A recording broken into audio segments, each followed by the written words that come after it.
Siamo in Sicilia, ci troviamo ad Erice.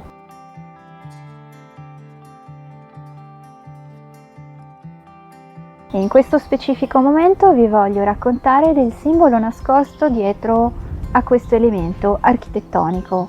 In molte culture ritroviamo la pigna per il semplice motivo che ha un significato molto profondo e che racconta appunto la vitalità, la nascita.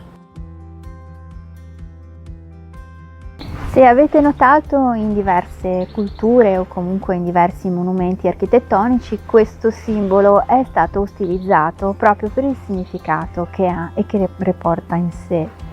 Racconta in alcune culture anche un pochino quella che è vista come la ghiandola pineale, l'espressione e l'espansione della coscienza nell'essere umano, e per questo motivo la ritroviamo anche come segno di buon auspicio e di conoscenza.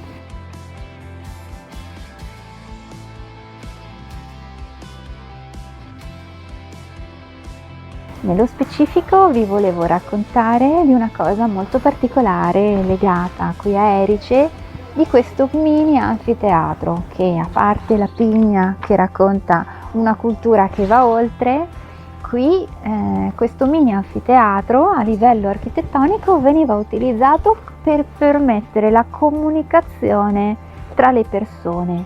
Ma quale tipo di comunicazione? La comunicazione segreta, cioè quella che non si voleva che gli altri potessero ascoltare. E allora due soggetti si mettevano, uno a destra seduto qui e uno a sinistra seduto lì, lasciando passare l'aria dietro la schiena. Questa parte, fungendo da anfiteatro, permette in un bisbiglio sottile e nascosto che le persone attorno non sentano, ma che dall'altra parte arrivi perfettamente il suono bisbigliato.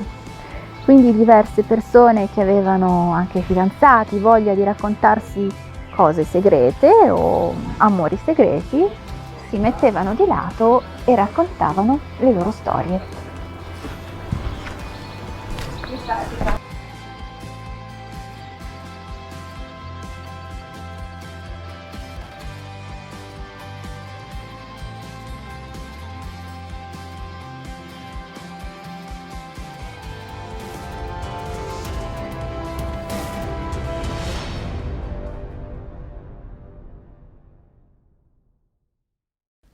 Ciao, sono Luna Stanford Marrone.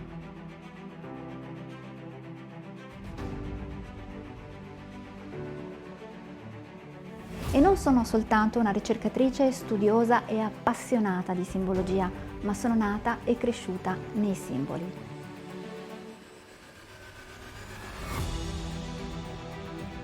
Sì, perché già i miei nonni erano appassionati ricercatori, studiosi, architetti, ingegneri. Sono cresciuta in un ambiente che ha fatto sì che io potessi vedere quelli che sono i significati nascosti nei simboli. Mi sono appassionata al loro significato che va oltre quello che noi vediamo.